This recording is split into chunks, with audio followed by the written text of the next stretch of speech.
Hello, we're back live on the ILFL Soccer Night show, and just before the break I was giving Shaquille a chance to emulate on what happened with teams that he was watching over the weekend.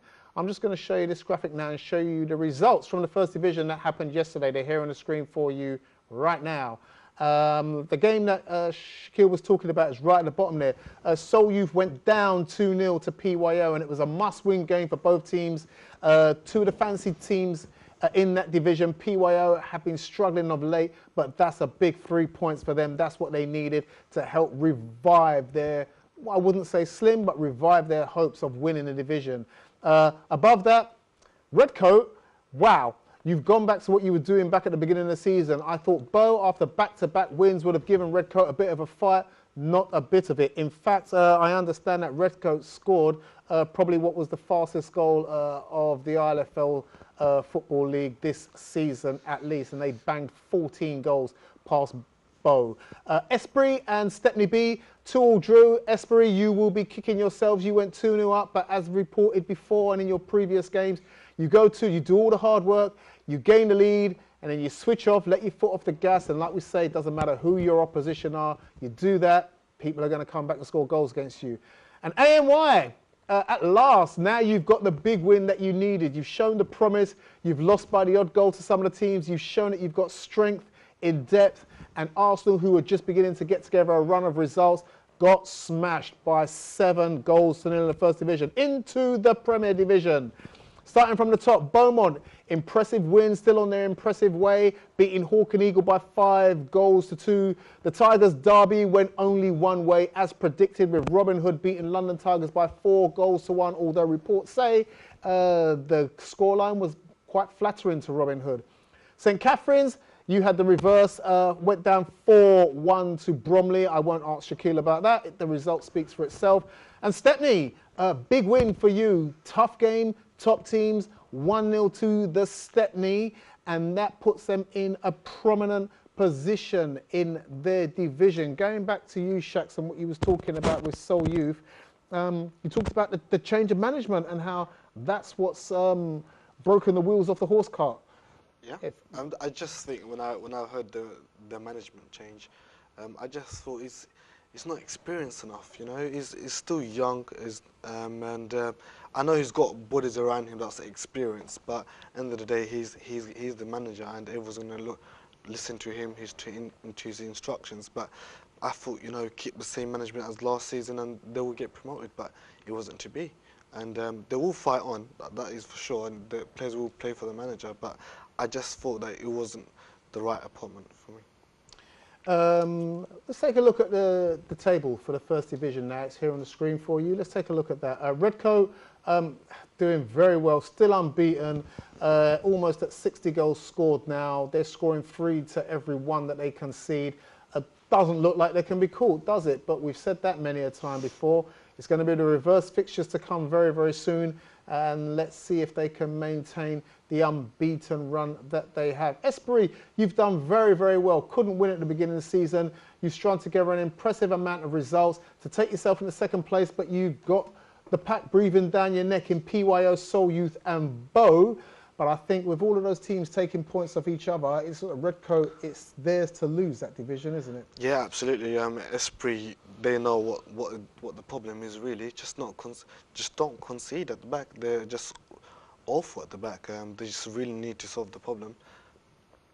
Let's look at the Premier Division table as it stands at the present time. Here it is. Ace, Stepney and Beaumont all on 19 points. Stepney, the team with the upper hand there because they have the game in hand. But let's not forget Reach Out, who also have a game in hand over Beaumont and Ace and are only 3 points behind. Effectively, those 4 teams are neck and neck at the top. And those 4 teams are taking part in the Champions Cup. And to reiterate what you were saying there, Jermaine, Ace are new into the Champions Cup, but doing very well, scoring its goal. Stepney, very hard team to score against, only conceded 8 goals in their 8 games. Beaumont and Reach Out are there by respect, but when you look at where London Tigers are in that table, How does that appear to you as a man who knows London Tigers quite well and has a lot of respect for their football? Wow, I didn't know that they was actually bottom of the table. It's just, you know, it's quite a surprise to me.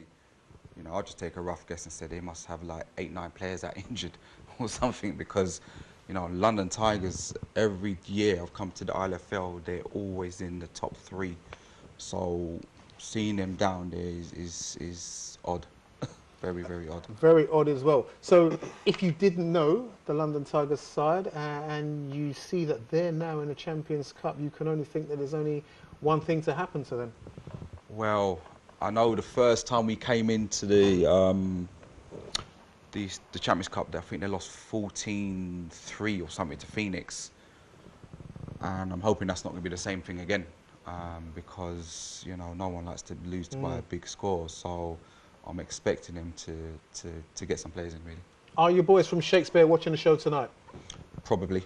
Probably. Probably. So they've seen that. So yeah. You know the management, you know the players. Are they licking their lips, rubbing their hands? Well, I know. Or are they thinking it's a bit of a double bluff? It could be a double bluff, because the 2 times we've knocked out London Tigers out of this Champions Cup, you know, the team London Tigers put out was exceptional, brilliant. And I know London Tigers, they can get the personnel in to compete. So absolutely. I wouldn't be expecting, or it would be unwise for anybody to think that it's going to be a walkover. Absolutely, and that's what I'm not doing here. I expect a key game on Sunday. London Tigers are all about reputation, pride and good football, and that's exactly what I expect to see in that game. The week after, like I said, there is another Champions Cup game that's going to take place between Ace and El Valiente, 2 new sides into the competition. You know all about El Valiente.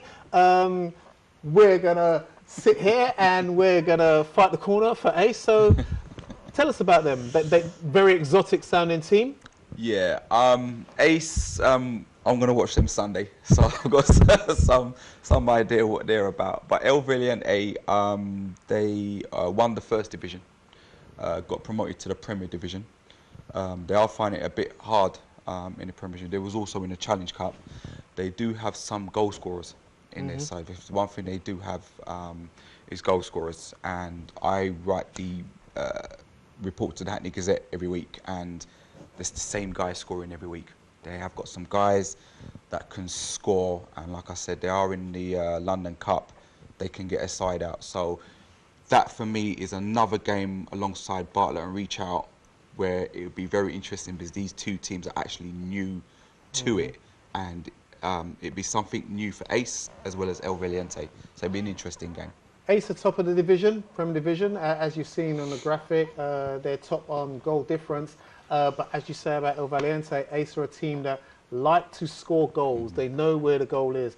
And if I was a betting man, I would bet on more than 2 goals, 2 or 3 goals in this game. I can see this being quite open, quite entertaining. It's going to be a ding-dong game, and we're going to have to wait a couple of weeks for that game to take place. Can't wait to see it happen. I haven't asked you for any predictions yet, but I'm going to save that one for later on. Any thoughts on Ace and their fortunes in the Cup? Well, they're a very physical team, and they like to play football and like to score, and they can defend it as well. So that's a good thing. We intend to see some teams that they can't defend but they can score, but they can do both on both sides. So good luck to Ace.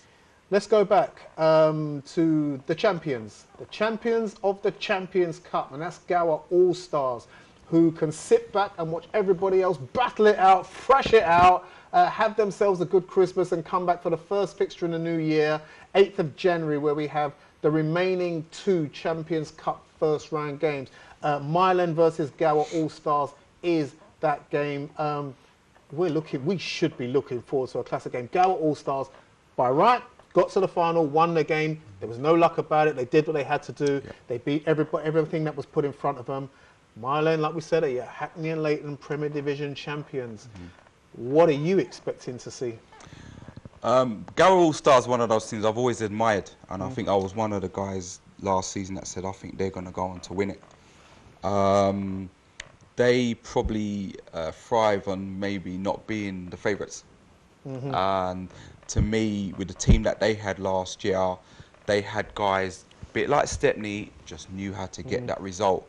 But I think that when they played Shakespeare, they probably might have lost that game and didn't, and went on to win the cup. And I think Gower All Stars, for me, they've become a team who are fun to watch, nice bunch of guys, know how to play football, they play it on the ground, and they've come a long way in a short space of time from when I first saw them the first year when it entered the Interleague Champions Cup. So I'm expecting Gower All Stars, if they beat Myland, I'm expecting them to probably go all the way to the final again. Could be you, Gower. You saw some of the other boys from Hackney and Leighton do it once before, where they went back to back, won a Champions Cup. They came here in the studio and won it one year, and then said, "We're going to come back and win it the next year." You know who you are, London Meteors. Gower, can you do that? The other fixture taking place on the 8th of January is Virgin Enemy versus the Roving Reporters. Virgin are from the Musical League, and Roving Reporters are from the Barnet Sunday League. And just like I said last week, a warm welcome to you guys into the competition. We already know, you've heard us talk about Northumberland Park. Roving are another team who are there and thereabouts. So if you're half as good as the other team you put in, cracking ties to come. And I'm expecting every one of the leagues to be represented in the next round of the cup. And remember, when you get to the next round, there's no separation. Anybody can meet anybody then, and that's when it gets very, very interesting. The draw for the second round of the Champions Cup will take place later in January, as the second round has to be played in that month. So I'm looking forward to that.